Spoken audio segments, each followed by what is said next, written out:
사무엘이 온 이스라엘에게 이르되, 보라, 너희가 내게 한 말을 내가 다 듣고 너희 위에 왕을 세웠더니 이제 왕이 너희 앞에 출입하느니라. 보라, 나는 늙어 머리가 희어졌고 내 아들들도 너희와 함께 있느니라. 내가 어려서부터 오늘까지 너희 앞에 출입하였거니와 내가 여기 있나니 여호와 앞과 그의 기름 부음을 받은 자 앞에서 내게 대하여 증언하라. 내가 누구의 소를 빼앗았느냐? 누구의 나귀를 빼앗았느냐? 누구를 속였느냐? 누구를 압제하였느냐? 내 눈을 흐리게 하는 뇌물을 누구의 손에서 받았느냐? 그리하였으면 내가 그것을 너희에게 갚으리라. 당신이 우리를 속이지 아니하였고 압제하지 아니하였고 누구의 손에서든지 아무것도 빼앗은 것이 없나이다. 너희가 내 손에서 아무것도 찾아낸 것이 없음을 여호와께서 너희에게 대하여 증언하시며 그의 기름 부음을 받은 자도 오늘 증언하느니라. 그가 증언하시나이다. 사무엘이 백성에게 이르되, 모세와 아론을 세우시며 너희 조상들을 애굽 땅에서 인도하여 내신 이는 여호와이시니 그런즉 가만히 서 있으라. 여호와께서 너희와 너희 조상들에게 행하신 모든 공의로운 일에 대하여 내가 여호와 앞에서 너희와 담론하리라. 야곱이 애굽에 들어간 후 너희 조상들이 여호와께 부르짖음에 여호와께서 모세와 아론을 보내사 그 두 사람으로 너희 조상들을 애굽에서 인도해내어 이곳에 살게 하셨으나 그들이 그들의 하나님 여호와를 잊은지라. 여호와께서 그들을 하솔 군사령관 시스라의 손과 블레셋 사람들의 손과 모압 왕의 손에 넘기셨더니 그들이 저희를 치매 백성이 여호와께 부르짖어 이르되 우리가 여호와를 버리고 바알들과 아스타롯을 섬김으로 범죄하였나이다. 그러하오나 이제 우리를 원수들의 손에서 건져내소서.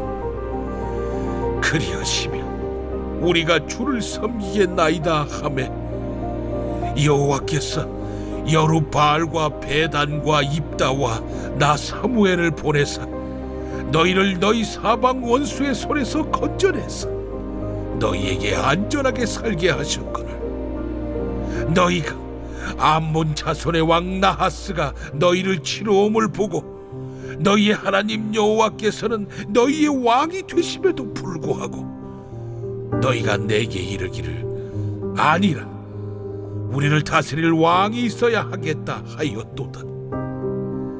이제 너희가 구한 왕, 너희가 택한 왕을 보라. 여호와께서 너희 위에 왕을 세우셨느니라.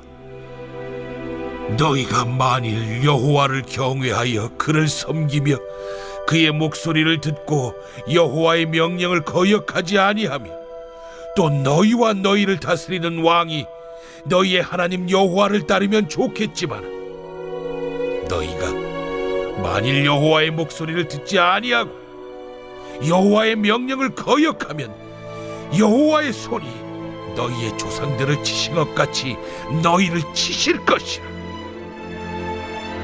너희는 이제 가만히 서서 여호와께서 너희 목전에서 행하시는 이 큰 일을 보라. 오늘은 밀베는 때가 아니냐. 내가 여호와께 아뢰리니 여호와께서 우레와 비를 보내사 너희가 왕을 구하니 곧 여호와의 목전에서 범한 죄악이 큼을 너희에게 밝히 알게 하시리라. 이에 사무엘이 여호와께 아뢰매 여호와께서 그날에 우레와 비를 보내시니 모든 백성이 여호와와 사무엘을 크게 두려워하니라. 모든 백성이 사무엘에게 이르되 당신의 종들을 위하여 당신의 하나님 여호와께 기도하여 우리가 죽지 않게 하소서. 우리가 우리의 모든 죄에 왕을 구하는 악을 더하였나이다. 사무엘이 백성에게 이르되 두려워하지 말라. 너희가 과연 이 모든 악을 행하였으나 여호와를 따르는 데에서 돌아서지 말고 오직 너희의 마음을 다하여 여호와를 섬기라. 돌아서서 유익하게도 못하며 구원하지도 못하는 헛된 것을 따르지 말라. 그들은 헛되니라. 여호와께서는 너희를 자기 백성으로 삼으신 것을 기뻐하셨으므로 여호와께서는 그의 크신 이름을 위해서라도 자기 백성을 버리지 아니하실 것이요 나는 너희를 위하여 기도하기를 쉬는 죄를 여호와 앞에 결탄코 범하지 아니하고 선하고 의로운 길을 너희에게 가르칠 것인지 너희는 여호와께서 너희를 위하여 행하신 그 큰 일을 생각하여 오직 그를 경외하며 너희의 마음을 다하여 진실이 섬기라. 만일 너희가 여전히 악을 행하면 너희와 너희 왕이 다 멸망하리라.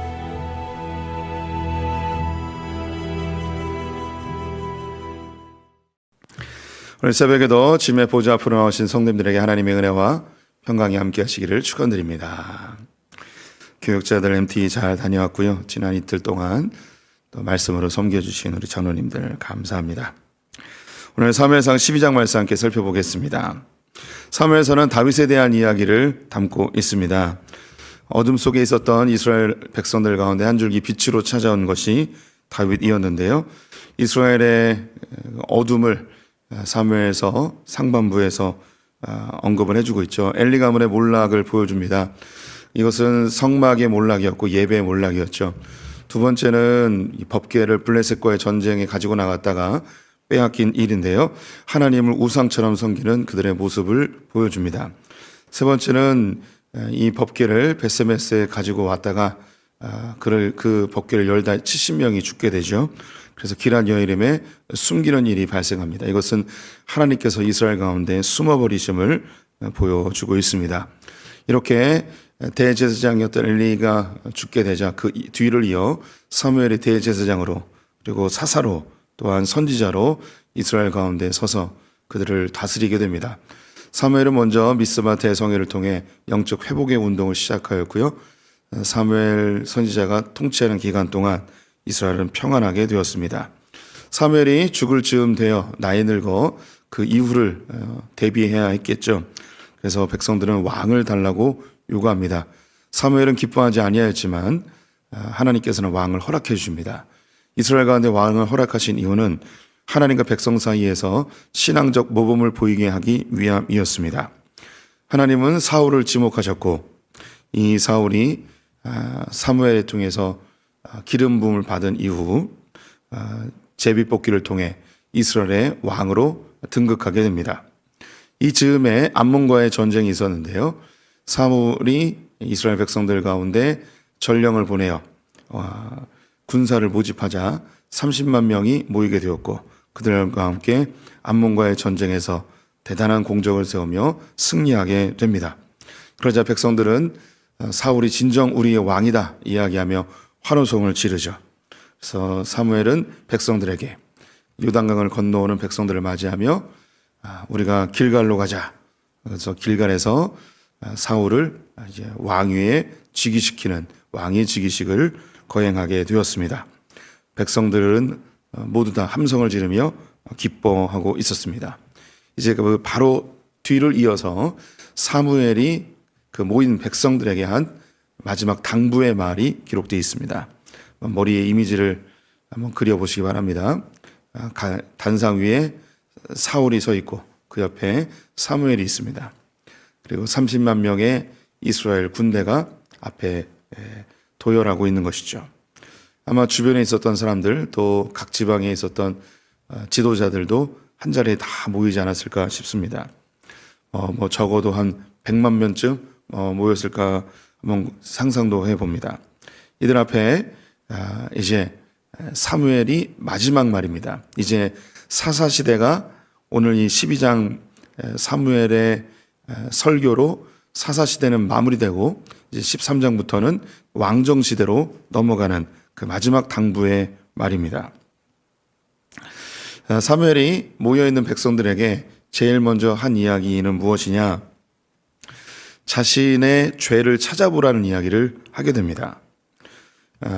오늘 본문 3절에 보게 되면 내가 여기 있나니 여호와 앞과 그의 기름 부음 받은 자 앞에서 내게 대하여 증언하라.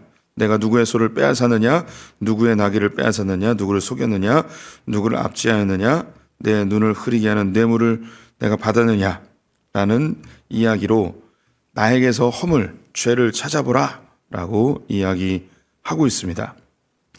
네, 백성들 앞에서 왕의 즉위식을 마치고 사무엘이 왜 이야기를 하였는가? 이 이야기의 이유는 뭐냐면 왜 왕을 세우게 되었는지를 설명하는 것입니다. 백성들에게 왜 왕을 세웠는지 그 이유를 설명하는데요. 백성들이 사무엘에게 찾아와서 왕을 세워달라고 했었던 이유가 뭐였냐면 사무엘 선지자여 당신의 두 아들이 브엘세바에 있는데 이들이 뇌물을 받고 재판을 왜곡하고 있습니다. 당신이 죽은 이후에 이 나라가 심히 걱정되니 왕을 세워주십시오. 이것이 명분이었습니다. 백성들이 사무엘을 찾아와서 왕을 세워달라고 한 것은 그 두 아들의 범죄 때문에 왕을 세워달라고 한 것이란 것이죠. 지금 이 사무엘이 그 사건을 다시 소환해서 이야기하는 거예요. 너희들이 내 두 아들의 뇌물 사건 때문에 왕을 세워달라고 했는데 우리 한번 따져보자. 내가 누구의 뇌물을 받은 적이 있냐? 누구의 소나 나귀를 빼앗은 적이 있냐? 누구를 압제한 적이 있냐? 내가 뇌물을 받고 재판을 어그러뜨린 적이 있냐? 그래서 백성들이 없습니다 라고 대답을 하죠. 즉 이 백성들이 사무엘의 두 아들의 그 뇌물 받은 사건 때문에 왕을 세워달라고 했지만 사실 그 일을 자세히 살펴보니 별일 아니었던 거예요. 이 이스라엘 사람들이 사무엘의 두 아들의 문제를 빌미 삼아서 이것을 침송봉대해서 왕을 세워야 될 명분으로 이용한 것이죠. 너희들은 내 두 아들의 뇌물 사건에 대해서 항소하며 왕을 세워달라고 했는데 너희들 그거 진짜가 아니다. 그것 때문에 너희가 왕을 원한 게 아니다라는 것이죠. 그러면 이스라엘이 왜 왕을 원했는가? 사무엘이 진단합니다. 그것이 9절에 나와 있습니다. 9절에 그들이 그들의 하나님을 잊은지라. 너희가 왕을 세워달라고 한 것은 너희가 하나님을 잊어버렸기 때문이다. 그 앞에 몇 가지의 이야기가 더 있는데요. 너희가 이 가나안 땅에 들어온 것은 하나님께서 모세와 아론을 세워 출애굽시켜 주신 것이다. 그 놀라운 은혜를 경험했고 가나안 땅을 선물로 받았다. 그런데 이 가나안 땅에서 너희가 여호와를 잊음으로 하나님은 시스라, 블레셋, 모압 등을 들어 너희들을 힘들게 하였고 전쟁이 일어나게 했다. 그런 전쟁이 일어나면 너희가 부르짖어서 회개하면 하나님께서 여룻바알, 베단, 입다, 사무엘 등을 들어 사사를 들어서 너희들을 구원해 주지 않았냐. 그럼에도 불구하고 너희는 또 하나님을 잊어버리고 또 우상을 숭배하고 하나님 없는 삶처럼 살면서 우리에게 왕을 세워달라고 한 것이다. 12절 말씀에요. 너희가 암몬 자손의 왕 나하스가 너희를 치러 옴을 보고 너희 하나님 여호와께서 너희의 왕 되심에도 불구하고 너희가 내게 이르기를 아니라 우리를 다스릴 왕이 있어야 하겠다 하였도다. 너희가 나와 내 두 아들의 뇌물 받은 사건 때문에 왕을 원한 게 아니고 너희가 여호와를 잊음으로 하나님이 왕 되심을 포기하고 너희의 다스릴 왕을 구했기 때문에 이것이 너희의 왕을 원한 진짜 이유다라는 것을 알려주고 있습니다.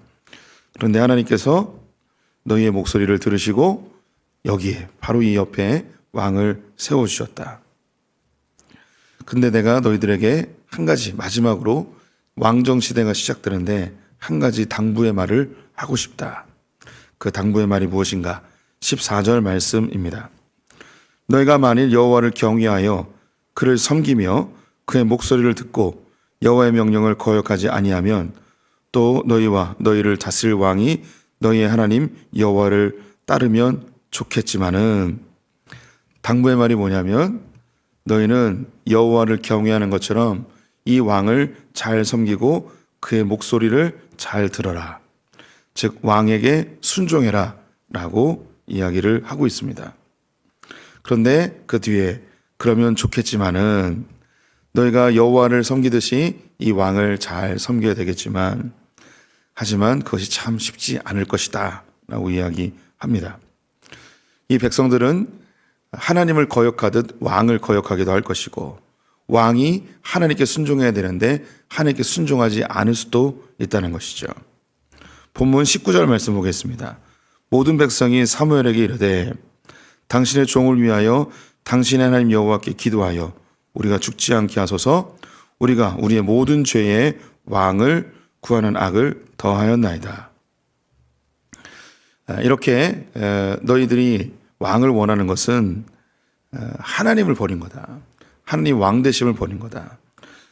그래서 너희들이 정말 하나님께 범죄함의 증거를 보여줄 텐데, 지금은 미를 추수하는 때이기 때문에 비가 오지 않지만 하나님께서 우레와 비를 내리실 것이다. 그것이 너희가 범죄함의 증거가 될 것이다. 그래서 하나님이 우레와 비를 내리십니다. 그러자 그들이 이야기하죠. 우리가 왕을 구하는 죄를 지었습니다. 용서해 주십시오. 그 뒤에 이어서 20절 말씀에 사무엘의 백성이 이르되 두려워하지 말라.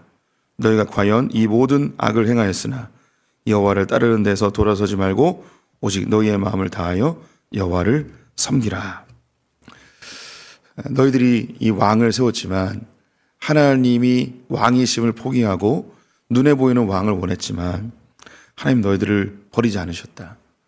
하나님 왕을 허락해 주셨는데 이 왕을 보면서 하나님을 잘 섬겨라.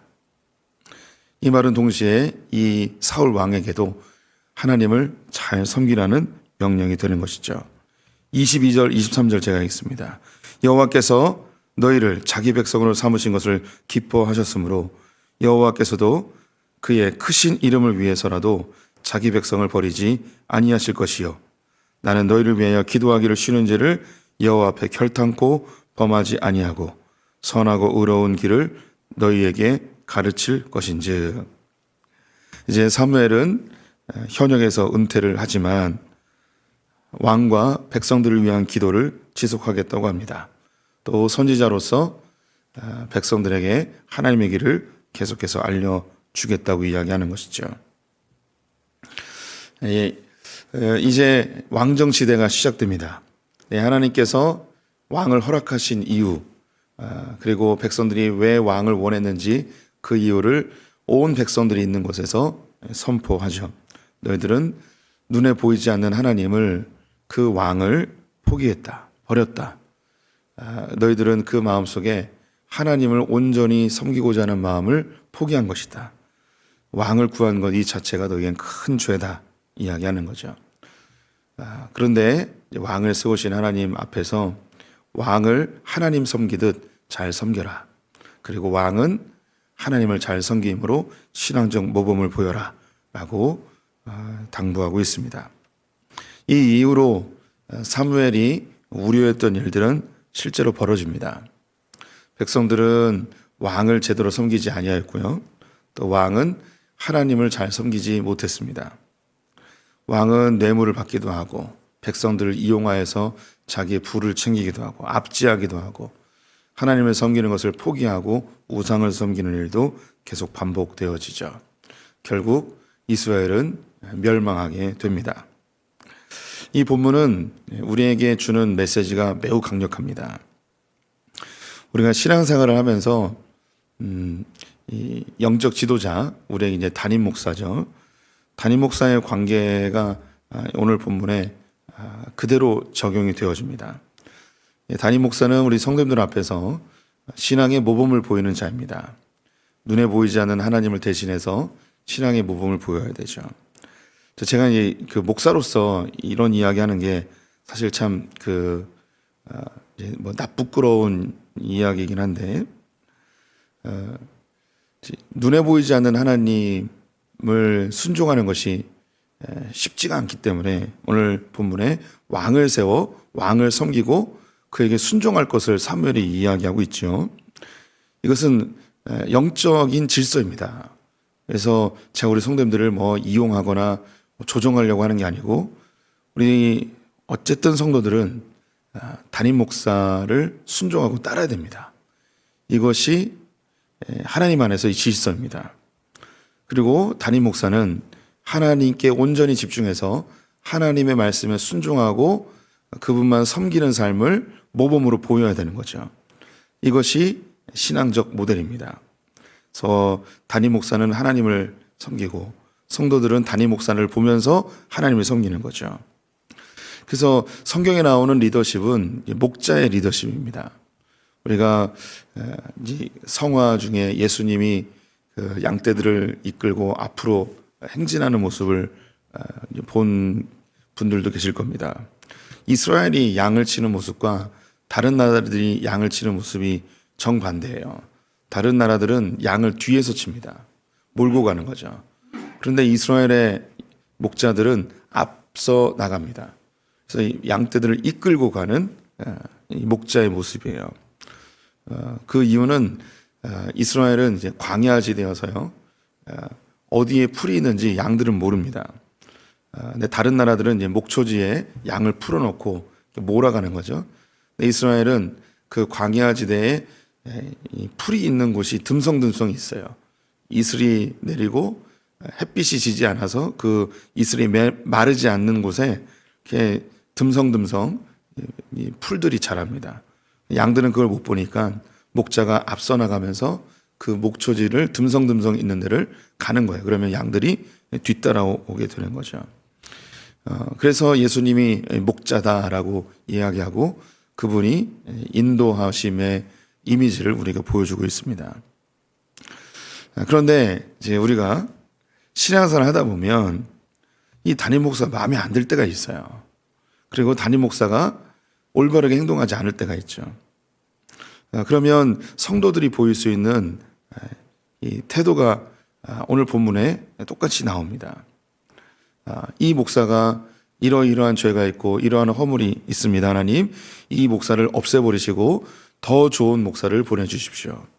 이런 이 간구를 하게 되는 거죠. 그러면 때로는 어떤 교회들은 이 목회자와 험악한 다툼을 하기도 합니다. 심지어 법적인 고소전도 하게 되고요. 몸싸움도 하게 되고 또 경찰들이 동원되기도 하고 이런 일이 있게 되죠. 이 성도들이 원하는 것은 한 가지예요. 뭐냐면 좋은 목회자를 주십시오. 좋은 지도자를 주십시오. 다른 말로 좋은 왕을 주십시오. 이 교회가 잘 되기 위해서는 하나님 좋은 왕을 주셔야 됩니다. 이 교회가 부흥하기 위해선 좋은 목자를 주셔야 됩니다. 이 교회가 더 아름다워지기 위해선 좋은 지도자를 주셔야 됩니다.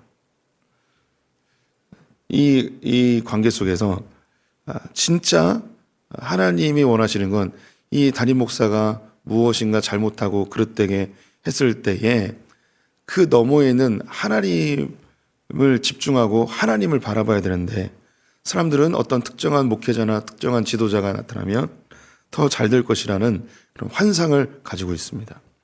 이걸 이제 메시아 신드롬이라고 이야기하는데요. 오늘 본문에 보게 되면 하나님 왕을 세우신 것은 하나님을 보게 하기 위함입니다. 왕이 뭘 해주는 게 아니고 하나님을 더 바라보게 하는 거죠. 우리는 좋은 담임 목사가 있으면 좋은 지도자가 있으면 더 잘 될 것 같은 그런 환상을 갖지만 이것은 자칫 하나님을 버리고 사람을 의지하는 일이 될 가능성이 매우 높습니다. 우리는 이 신앙생활 속에서 그 영적 질서로 담임 목사에게 순종하고 그 하는 이야기를 잘 따를 필요가 있습니다. 하지만 이것의 목적은 담임 목사를 잘 따르는 게 목적이 아니고 그 신앙적 모델링을 통해서 하나님을 만나고 하나님을 보게 되는 거죠. 이때에 이 담임 목사 뭘 잘못하고 혹은 담임 목사 때문에 실망하는 경우들도 발생하죠. 근데 이때 지나치게 실망할 필요가 없는 것이 이 담임 목사가 없어도 하나님이 계시기 때문에 하나님을 바라봐야 되는 겁니다. 그래서 선배들이 사람 보고 교회 다니는 거 아니다 라는 이야기를 하긴 합니다. 결국 우리 성도님들은 이 신앙생활을 하면서 정말 이제 의지할 사람이 없구나, 목회자도 별거 아니구나 라는 걸 철저하게 깨닫습니다. 정말 하나님밖에 없구나 라는 것을 알게 되죠. 이 마음속에 진정한 그러면 왕은 누군가, 진정 우리의 지도자는 누군가, 진정 우리의 목자는 누군가. 이스라엘이 좋은 왕을 기대했지만 좋은 왕은 존재하지 않았고 이스라엘은 멸망했습니다. 왕들은 신앙적 모범을 보이지 못했고 백성들은 하나님을 보지 못했습니다. 결국 그들은 그렇게 멸망했죠. 하지만 하나님께서는 진짜 왕을 보내십니다. 너희들이 정말 따라야 되고 정말 순종해야 될, 정말 하나님만 보이는 한 왕을 보내주겠다. 그 왕이 예수 그리스도이십니다. 그래서 예수님은 나는 길이요 진리요 생명이니 나로 말미암지 않고는 아버지께로, 하나님께로 갈 자가 없느니라. 그래서 예수 그리스도가 진정한 왕으로 오신 것이죠. 우리는 종종 하나님 한 번만 보여주세요, 나에게 한 번만 나타나세요, 그럼 내가 신앙생활 열심히 하겠습니다, 그런 이야기들 많이 합니다. 그래서 하나님께서 우리에게 직접 보여주신 거죠. 예수 그리스도로 육신을 입고 이 땅에 오셔서 하나님을 보여주셨습니다. 이제 우리에게 참된 왕이 계십니다. 예수 그리스도이시죠. 그래서 사실 우리 성도님들은 담임 목사도 필요 없고 내 신앙의 어떤 지도자도, 영적 지도자도 사실 필요 없습니다. 예수 그리스도를 바라보시면 됩니다. 네, 예수 그리스도도 승천하셔서 그 주님이 다시 오실 때까지 교회라는 제도 속에서 담임 목사를 주고 신앙적 모델링을 하도록 요구하고 있죠. 결국 우리 성도님들은 하나님 보셔야 됩니다. 하나님만 바라보셔야 됩니다. 저도 하나님 바라봐야 되고 우리 성도님들도 하나님 바라봐야 됩니다.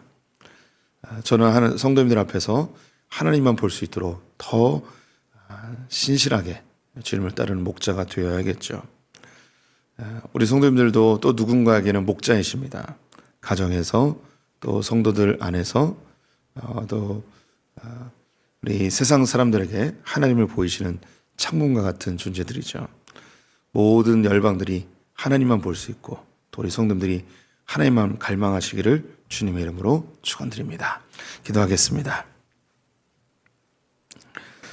하나님, 우리는 연약해서 사람을 의지하고 사람을 따르며 사람에게 종속될 때가 많이 있습니다. 그렇게 의지하다가 또 사람에게 실망하고 상처받기도 합니다. 이런 우리들이 진짜 잊지 말아야 될 진정한 왕 예수 그리스도를 바라보게 하시고 예수 그리스도를 통해 하나님을 섬기는 자들 되게 하여 주시옵소서. 또한 우리가 신앙적 모범을 보이는 그런 지도자의 위치로 서 있음을 기억합니다. 무엇보다 소풍교회 담임 목사로 세우신 부족한 저를 주님 붙들어 주시옵소서. 또 우리 교육자들을 충만케 하여 주시옵소서. 또 우리 장로님들과 교회에 앞서 일하는 분들, 또 각 가정에서 영적 가장으로 세워진 자들 주님께서 붙드시어 하나님만 섬기는 교회, 하나님만 높이는 가정들 되게 하여 주시옵소서. 한 가지 더 소망하기는 이 나라의 이 민족이 진정한 이 나라의 통치자 되신 하나님을 기억하고 주님만 섬기는 나라 되기를 간절히 소망하며 예수님의 이름으로 기도드렸습니다. 아멘.